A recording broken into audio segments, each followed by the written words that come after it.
بالبينات والزبر প্রশ্ন করেছেন, মানসিক ভেদিগ্রস্ত কেউ অসুস্থ বশবর্তী আত্মহত্যা করলে সে কি জাহান্নামী হবে? আল্লাহ তাআলা তিনজন থেকে কলম উঠিয়ে নিয়েছেন। একজন হচ্ছে ছোট বাচ্চা যার হিতাহিত জ্ঞান নেই, আরেকজন হচ্ছে ঘুমন্ত মানুষ, কারণ তার ঘুমের সময় আল্লাহ তাআলা তার জান উঠিয়ে নেয়। আল্লাহ তাআলা বলেছেন, আল্লাহু ইয়াতাওয়াফাল আনফুসা হিনা মাউতিহা ওয়াল্লাতী লাম তামুত ফী মানামিহা ফায়ুমসিকুল্লাতী ক্বাদা আলাইহাল মাউত ওয়া ইরসিলুল উখরা ইলা আজালিন মুসাম্মা।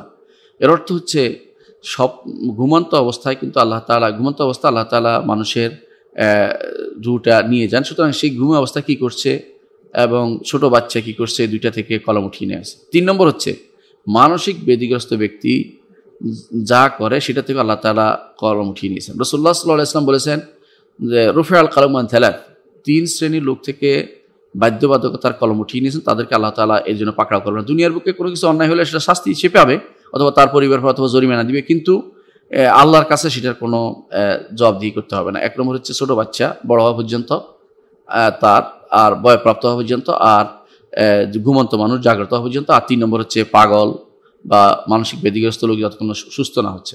সুতরাং সে অবস্থায় কি করলো? নিজে আত্মহত্যা করলো, না গাড়ির নিচে দাঁড়ালো, নাকি কাউকে আঘাত করলো, এটার জন্য আল্লাহর কাছে সে জবাবদিহি করবে না, জাহান্নামী হবে না ইনশাআল্লাহ। সেটা তার এটা একান্তভাবে তার একটা ভুল কাজ হিসেবে বিবেচিত হবে, এটাকেও যেন অনুসরণ না করে, এটা জানাতে হবে মানুষদেরকে।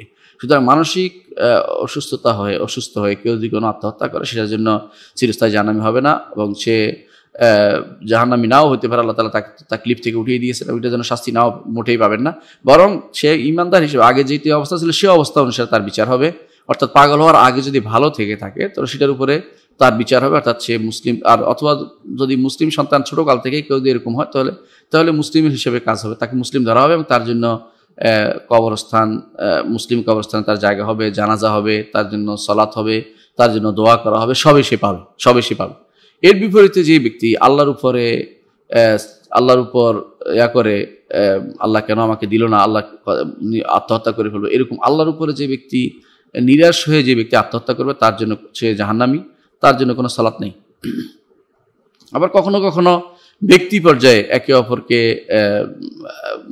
কারো মায়ের উপরে, বউর উপরে, অথবা কারো স্ত্রীর কারো স্বামীর উপরে কেউ করে রাগ করে আত্মহত্যা করে ফেলে, সেটার জন্য চিরস্থায়ী জাহান্নামী হওয়া জরুরি না, তবে সে জাহান্নামে যাবে, শাস্তি পাবে সে পাবে, সেই জানাজা পাবে, এবং সে দোয়া পাবে, মুসলিমদের কবরস্থানে তাকে দাফন করা হবে, কারণ সে আসলে আল্লাহর উপরে কোনো রকমের তার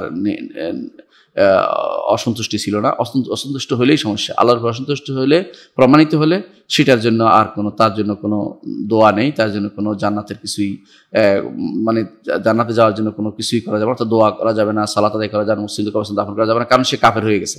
কারণ আল্লাহর অসন্তুষ্টির অর্থ হচ্ছে কাফের হয়ে যাওয়া। আল-ইয়াসু ওয়াল কানুত, অর্থাৎ নিরাশা, হতাশা থেকে মানুষ যখন কোনো কিছু করে বসবে, আল্লাহর উপর নিরাশ হওয়া জায়েজ নেই। ওয়া মান ইয়াকনাতু মির রাহমাতি রাব্বি ইল্লা দাল্লুন, যারা পথভ্রষ্ট তারা ছাড়া কেউ আল্লাহর উপর নিরাশ হয় না। সুতরাং পথভ্রষ্ট ইহুদি, নাসারা, কাফের তাদের মতো হয়ে যে ব্যক্তি গেছে তার তো সে ঈমান হারা হয়ে গেছে, এই জন্য তার উপর জানাজা পড়া যায় না, সে জাহান্নামে যাবে। আর যে ব্যক্তি কোনো নিজের ভুলবশত অবুঝের কারণে করেছে সেটার জন্য জাহান্নামী বলা যাবে না কাউকে। আশা করি বিষয়টা বুঝতে পারছেন।